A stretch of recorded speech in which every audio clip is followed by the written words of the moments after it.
Bonjour à tous, alors dans ce nouveau numéro de Parce que Carrosse a du talent, je suis venue à la rencontre de Laetitia Saint-Blancard, hypnothérapeute, sur la place du village Saint-Pierre à Carrosse.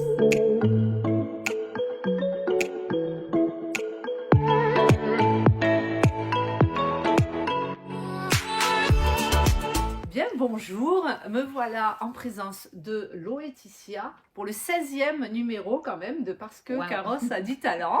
Donc Laetitia, hypnothérapeute à Carrosse, sur la place Saint-Pierre. Je vais te laisser te présenter, nous expliquer rapidement, il est quand même bien rempli, ton parcours et puis pourquoi Carrosse. Ok, donc moi je suis donc Laetitia Saint-Blancard, hypnothérapeute. De formation initiale, je suis travailleur social spécialisé en addictologie. Et puis avec 3 ans aussi de petites parenthèses dans le monde du handicap. Et puis pendant toute ma vie de salariée, j'ai eu la chance de faire énormément de formations complémentaires dans la relation d'aide. Puis il y a une douzaine d'années, j'ai rencontré l'hypnose au détour d'une de mes formations et j'ai eu vraiment un coup de cœur pro pour cette technique parce que j'ai trouvé que c'était très doux, très altruiste, rapide, efficace. Ça correspondait bien à ma vision de l'accompagnement et du soin et j'ai fait le choix de me lancer dans une formation professionnalisante. Donc ça fait maintenant plus de 10 ans que je suis formée, diplômée praticienne en hypnose ericksonienne et c'est ce qui m'a permis d'ouvrir le cabinet. À partir de là, j'ai pas arrêté de continuer de me former dans des techniques complémentaires, que ça soit sur la HTSMA, qui est une technique de balayage au niveau des yeux, de mouvements alternés, la thérapie narrative, on est plus dans l'échange, la discussion, avec tout un enchaînement de questions que je posais à l'individu. Et puis ensuite, je me suis formée aussi en nutrition et également en intelligence émotionnelle pour aller voir du côté des neurosciences comment ça se travaille aussi le mal-être chez les individus. En nutrition, ça veut dire, alors je fais un peu le parallèle Ouais. avec la dictologie, donc là, sacré parcours hein, déjà, Laetitia, c'est que je pense que tout de suite, ton parcours précédent, la dictologie, bah, ça a fait du lien et du Bien sens sûr. avec ce qu'on pouvait obtenir comme résultat en hypnothérapie. Mais nutrition, oui, il y a un comportement aussi addictif Tout par à rapport fait. à la nourriture. Tout à fait. Il y a un comportement addictif à la nourriture, notamment au sucre. Et c'est vrai que ce que je m'apercevais, c'est que même si j'accompagnais les gens à modifier leur comportement vis-à-vis de l'alimentation, à manger plus équilibré, à respecter les heures des repas, à éviter le grignotage, si dans l'assiette ça restait quelque chose de pas très bon et malbouffe tous les 2 jours, on n'allait pas y arriver sur leur accompagnement. Donc Ouais. il fallait aussi que je leur apporte le côté nutrition. D'accord. Donc là, actuellement, si on vient te voir pour je voudrais modifier mon comportement par rapport à la nutrition ou je veux arrêter de fumer, c'est très clair. Oui. Et quelqu'un qui aurait une demande qui n'est pas précise, c'est-à-dire Alors souvent ça arrive de quelqu'un qui arrive et qui me dit bah ça va pas. Alors souvent c'est accompagné de larmes, ça va pas, ou je suis bloquée, ou j'arrive pas à dépasser un mal-être. Donc à ce moment-là, on va les creuser. C'est ce qu'on appelle une anamnèse où on va vraiment aller chercher ensemble d'où ça peut venir cette problématique. Et puis ensuite, je vais voir quelle technique je vais pouvoir adapter. En fait, je prends toutes mes techniques, mes outils, j'en fais ma petite tambouille et je propose mes propres accompagnements pour pouvoir accompagner les personnes. Alors ça va aller aussi bien des petits loulous, 3 ans, qui font des terreurs nocturnes, la jeune fille de 10 ans qui se remet à faire pipi au lit en pigeon, on ne sait pas pourquoi. Ça peut être le jeune homme de 14 qui subit un harcèlement au collège et qui ne veut plus aller en cours. Ou la jeune fille de 18 qui se transforme en momie pétrifiée à chaque fois qu'elle passe le permis de conduire.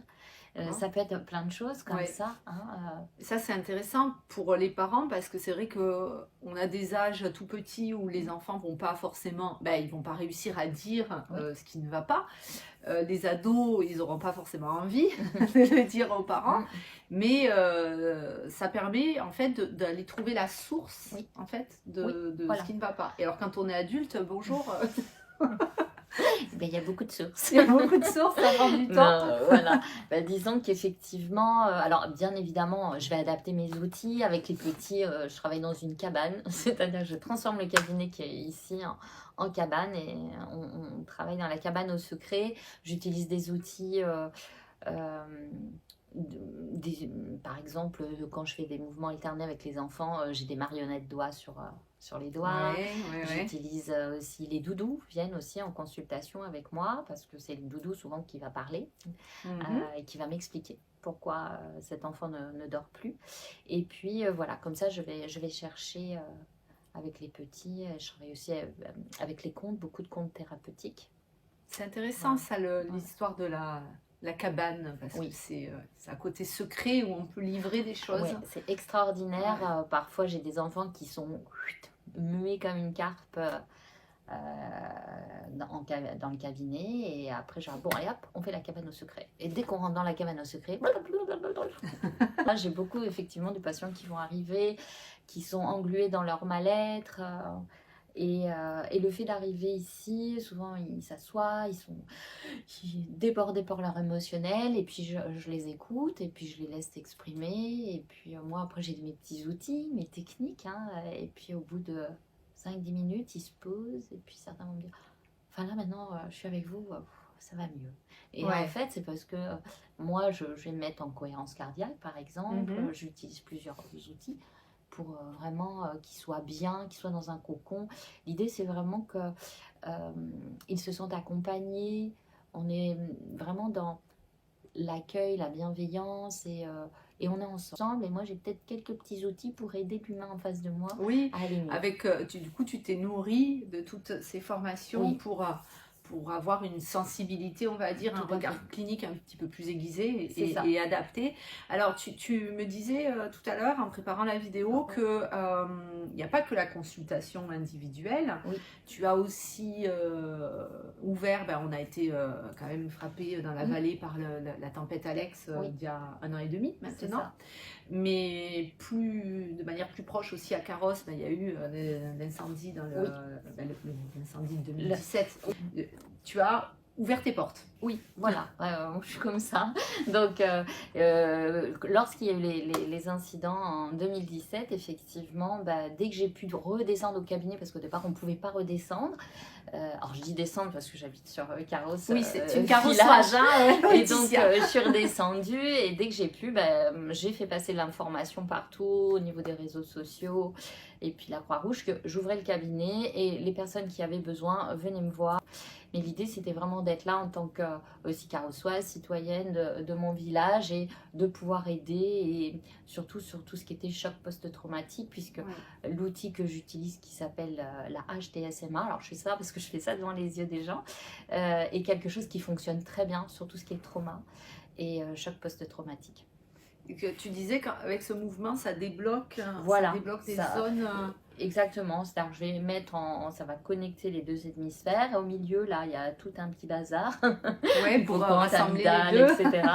Et quand on est face à un choc émotionnel fort, à un traumatisme, ici, ça a tendance à se comprimer, se contracter. Et c'est pour ça qu'on a l'impression que les gens sont bloqués. Hein. Souvent, on a envie de leur dire, passe la seconde un peu. Et c'est le choc qui fait ça. Parfois, ça peut aller même jusqu'à une incapacité d'imprimer les nouvelles connaissances. Donc du coup, en faisant ça, ça libère en fait et ça remet du mouvement à l'intérieur. Et comme je travaille beaucoup aussi dans cette pratique où on est vraiment dans l'accompagnement de la personne, puisque la personne a sa main posée dans la mienne, on est vraiment dans je suis avec toi et on y va, et on y va, et on reste ensemble, on reste ensemble. Alors parfois il y a des submersion émotionnelle très intense qui arrive, mais moi je suis toujours là et j'accompagne et je suis là et on y va jusqu'au bout. Et si la personne elle s'effondre complètement, qu'elle tombe par terre, c'est pour ça que j'ai des coussins tabouret bas, et ben je vais par terre avec elle, je la lâche pas et je vais avec elle jusqu'à ce que ça aille. D'accord, voilà, donc c'était une image, enfin c'était plus qu'une image, c'est qu'elle peut vraiment s'effondrer physiquement. Oui. Alors Laetitia, je pense que si tu suis mes vidéos, tu sais que tu es la deuxième hypnothérapeute que je présente. Je pense qu'il y a un intérêt vraiment, en tout cas une prise de conscience qu'on peut avoir des choses, des mots, des symptômes dont on n'arrive pas forcément nous-mêmes à identifier la source. En fait, ce qui est certain, c'est que parfois on peut avoir quelque chose qui va pas bien, mais on n'arrive pas à identifier. Et puis c'est pas forcément le rôle des amis ou de la famille de nous aider à poser les mots. Et puis ils sont pas toujours les mieux placés parce qu'il y a le tout côté affectif hein, qui est là. Oui. Donc c'est pas forcément évident. On va pas leur laisser nous poser certaines questions ou nous dire certaines choses. Alors que de la part d'un professionnel, eh ben, ça va être tout différent. Dans le monde des thérapies brèves, de l'hypnose ou des autres techniques que j'utilise, ben c'est un peu l'entre-deux. C'est-à-dire qu'il y a ce côté accueil, cocooning, bienveillant et on est là pour consoler et en même temps, il y a l'expertise professionnelle qui est derrière et qui va permettre de passer un peu la seconde et de pouvoir avancer dans le cheminement vers le mieux-être. D'accord. Alors comme on aura compris, d'après ton parcours, d'après toutes tes formations pour enrichir, ben tu n'en restes pas là, hein, tu fais des ateliers aussi.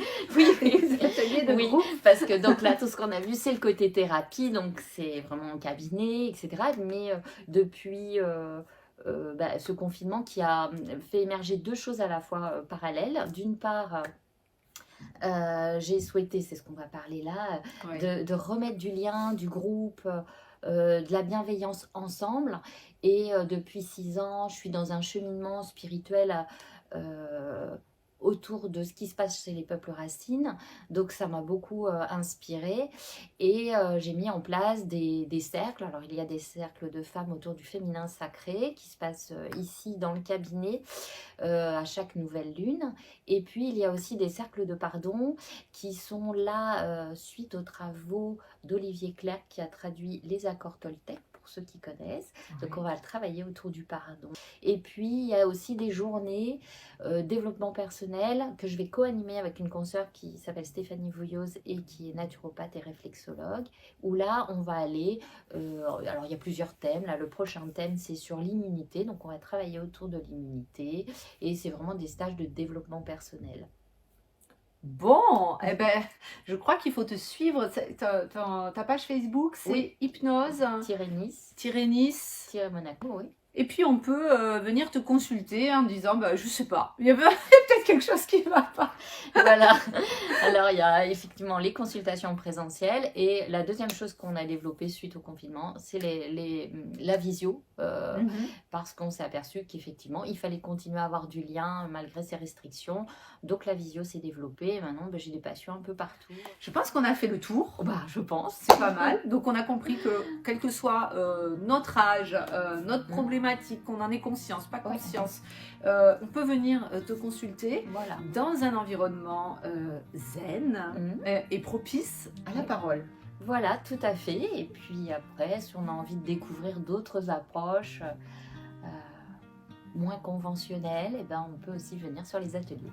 Parfait. Merci beaucoup de m'avoir accueilli. Merci beaucoup à toi. Au revoir. Au revoir.